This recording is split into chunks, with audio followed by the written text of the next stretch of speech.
Ele desmontava cuidadosamente as munições, reunia toda a pólvora e ajustava o peso de cada projétil. Com isso, transformava as munições em armadilhas improvisadas acionadas por pressão. Depois, cavou uma canaleta do lado de fora da casa, revestiu-a com material impermeável e a encheu com gasolina de alta octanagem. O mecanismo de detonação foi colocado em um ponto de passagem obrigatória. Por fim, cobriu tudo com grama para esconder os vestígios. Como havia preparado tantas armadilhas, precisou marcar cada uma em uma planta para não acabar sendo vítima delas. Em seguida, pregou vários pregos em um pedaço de madeira e o pendurou acima da entrada de um túnel. Também afiou barras de aço e as transformou em pontas metálicas, posicionando-as sob o sótão. Até uma espingarda de cano duplo foi modificada e encurtada, sendo colocada em um dos locais mais prováveis de passagem dos inimigos. Por último, esculpiu algumas pontas com uma faca e montou mecanismos capazes de serem acionados automaticamente. Mas todas essas armadilhas serviam apenas para surpreender os inimigos. Em um confronto direto, ele ainda precisaria contar com suas armas e equipamentos. Uma antiga besta composta, que estava guardada havia décadas em um depósito, voltou a ser preparada com sua potência máxima. E como se tudo isso não bastasse, ele ainda conseguiu uma mina explosiva e uma carga de C4 para bloquear possíveis rotas de fuga.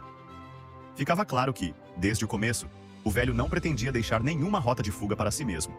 Entre armas brancas e armas de fogo, ele havia colocado praticamente tudo o que tinha à disposição para impedir que aqueles criminosos escapassem. Mas o que levou aquele homem de mais de 70 anos ao limite foi justamente a filha que ele havia criado. Ele nunca havia se casado e também não tinha filhos. Somente perto dos 60 anos decidiu adotar aquela garota. No aniversário de 18 anos dela, porém, ela revelou que havia encontrado seu pai biológico. O velho sabia que aquele homem não era uma boa pessoa, mas, por amor à filha, acabou aceitando que ela fosse atrás dele. Ele queria protegê-la para sempre, mas sabia que precisava respeitar sua decisão. A garota jamais imaginaria que o pai biológico que procurava seria, na verdade, um homem completamente desprezível. As palavras frias e cruéis daquele homem destruíram todas as ilusões que ela ainda carregava. Depois que ele fechou a porta, ela permaneceu parada por um longo tempo, incapaz de se recuperar do choque e da tristeza. Chorando, saiu do apartamento e pretendia voltar imediatamente para casa. Porém, sua melhor amiga a convenceu a ir primeiro a um bar, alegando que dirigir durante a noite seria perigoso. Ela não fazia ideia de que estava entrando em uma armadilha preparada pela própria amiga. Movida pelo dinheiro, a amiga já havia feito um acordo secreto com uma quadrilha de tráfico de pessoas. Pouco tempo depois, a jovem foi drogada e levada à força, sendo arrastada para uma situação extremamente perigosa. Mais tarde, foi enviada para um local clandestino, onde passou a ser controlada por drogas e submetida a abusos e maus tratos. Enquanto isso, o velho, que estava longe na fazenda, não fazia ideia do que havia acontecido. Quando finalmente descobriu que a garota havia ido ao México atrás do pai biológico e não havia retornado, sua raiva tomou conta dele. O pai adotivo decidiu então atravessar sozinho a fronteira mexicana. Não demorou para encontrar o pai biológico da jovem. Porém, o homem não demonstrava qualquer preocupação com o paradeiro da filha. O velho percebeu que ele realmente não sabia onde ela estava e decidiu procurar a melhor amiga dela. A jovem tentou afirmar que as duas haviam ido juntas ao bar e que depois havia bebido demais, dizendo não se lembrar do que aconteceu. Mas o velho percebeu imediatamente que ela estava tentando fugir da responsabilidade. Então, descobriu um detalhe decisivo. No pulso dela estava justamente a pulseira que pertencia à sua filha. Com sua capacidade de observação e sua presença intimidadora, ele rapidamente conseguiu arrancar a verdade. A jovem havia sido vendida para uma quadrilha de traficantes. Depois, ele levou a amiga até o bar e, seguindo suas indicações, identificou o homem responsável por drogá-la naquela noite. Ele seguiu o suspeito até o carro e o surpreendeu por trás. O velho o dominou e o obrigou a revelar onde a jovem estava. Em seguida, colocou o homem em sua caminhonete. Tudo o que havia acontecido foi observado por uma mulher que estava nas proximidades.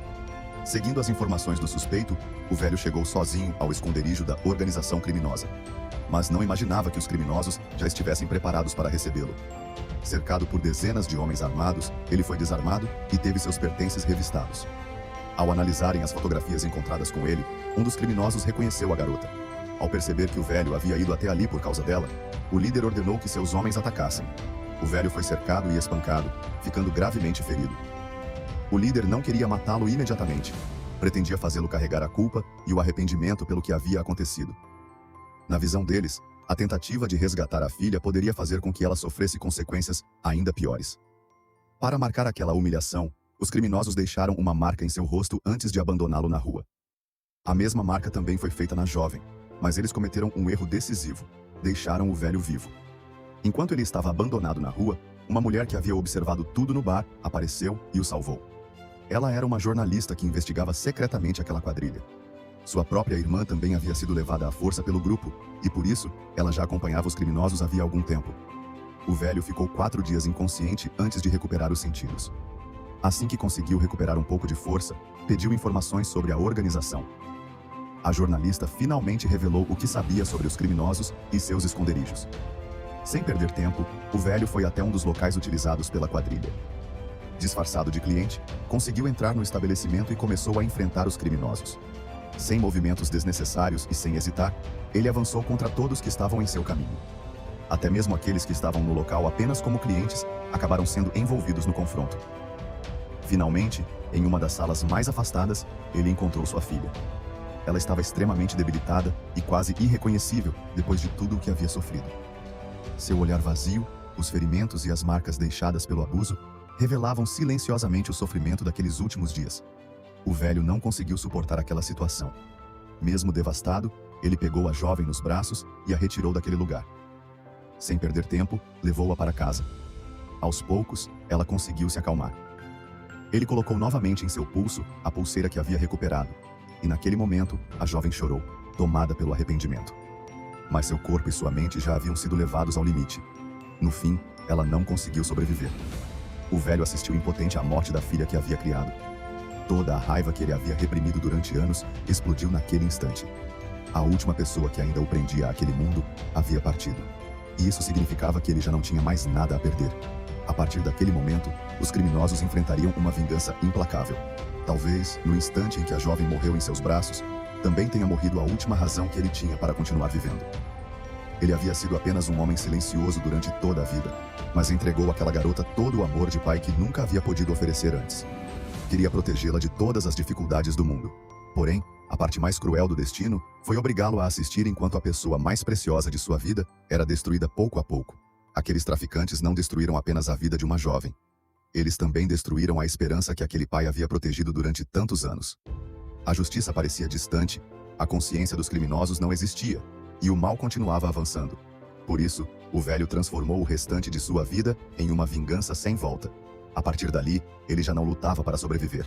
Seu único objetivo era fazer com que todos os responsáveis pagassem pelo que fizeram com sua filha.